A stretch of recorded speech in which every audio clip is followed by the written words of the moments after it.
আসসালামু আলাইকুম everyone, welcome back to my channel. আজকের পর্বে আপনাদের জন্য থাকছে কিভাবে ঝটপট পুডিং তৈরি করে নেওয়া যায় সেই রেসিপি। তো আমি জানি আমার অনেক আপু এবং ভাবিরাই খুব সুন্দর আর মজার পুডিং তৈরি করতে পারেন। তো ওনাদেরকে শেখানোর মতো দুঃসাহস আসলে আমি করি না, তবে এখনও অনেকে আছেন যারা পুডিং তৈরি করতে গেলে পুডিংটা ঠিকমতো জমে না। তো আশা করছি আমার আজকের রেসিপিটি তাদের জন্য অনেকটাই হেল্পফুল হবে। আর আমি যেভাবে পুডিংটা তৈরি করেছি, এতে কিন্তু মাত্র 15 মিনিটে আপনারা পুডিংটি তৈরি করে নিতে পারবেন। তো চলুন চলে যাই মূল পর্বে। পুডিং তৈরি করার জন্য একটা মিক্সিং বলে 4টা ডিম নিয়ে নিয়েছি। তো ডিমগুলো রুম টেম্পারেচারে ছিল। যদি ফ্রিজে থাকে সেক্ষেত্রে 10-15 মিনিট আগে ফ্রিজ থেকে বের করে নেবেন। এখন একটা হ্যান্ড উইক্সের সাহায্যে ডিমগুলোকে ভালোভাবে ফেটে নিব। ডিমটা ভালোভাবে ফেটা হয়ে গেলে এখন এর মধ্যে অ্যাড করে দিব মেজারমেন্ট কাপের 1 কাপ কনডেন্স মিল্ক। তো আমি 4টা ডিমের সাথে মেজারমেন্ট কাপের 1 কাপ কনডেন্স মিল্ক দিয়েছি। আপনারা যদি পুরো কৌটা কনডেন্স মিল্ক দিয়ে পুডিং তৈরি করেন সেক্ষেত্রে কিন্তু 5টা ডিম দিতে হবে, তা না হলে পুডিংটা একটু বেশি মিষ্টি হয়ে যাবে। ডিম আর কনডেন্স মিল্ক কিন্তু খুব ভালোভাবে মিক্সড করে নিতে হবে। এই মিক্সচারটা যত স্মুথ হবে আপনার পুডিংটাও কিন্তু খেতে ঠিক ততটাই সফট হবে।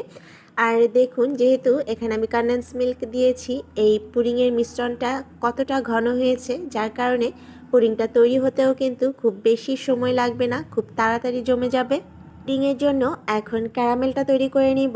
তো এখানে আমি একটা সিলভারের বাটি নিয়ে নিয়েছি। আজকে আমি চেয়েছি কোনো ঝামেলা ছাড়া পুডিংটা তৈরি করতে, তাই এই বাটিতেই আমি ক্যারামেল তৈরি করব।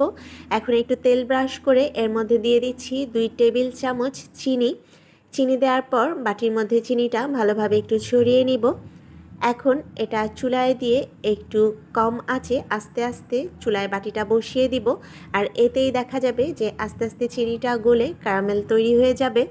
আপনারা চাইলে কিন্তু আলাদা করে ক্যারামেল তৈরি করে তারপরেও বাটির মধ্যে দিতে পারেন, তবে আবারও বলছি আমি আজকে চেষ্টা করেছি একদম ঝামেলা ছাড়া পুডিংটা তৈরি করতে, তাই এই একই বাটিতে আমি ক্যারামেলটা তৈরি করেছি। তো নিশ্চয়ই দেখে বুঝতেই পারছেন ক্যারামেলটা রেডি হয়ে গিয়েছে। এখন আমি চুলা থেকে নামিয়ে এটা ঠান্ডা করে নিব।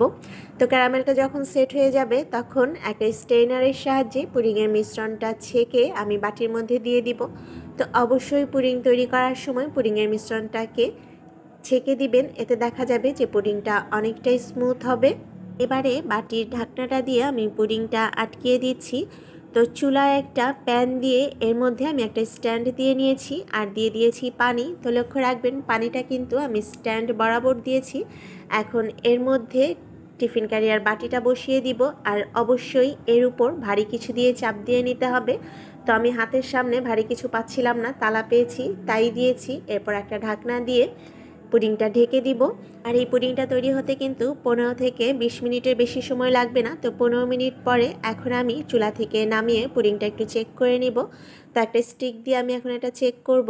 দেখুন আমার স্টিকটা কিন্তু একদম ক্লিয়ার এসেছে, তার মানে পুডিংটা তৈরি হয়ে গিয়েছে।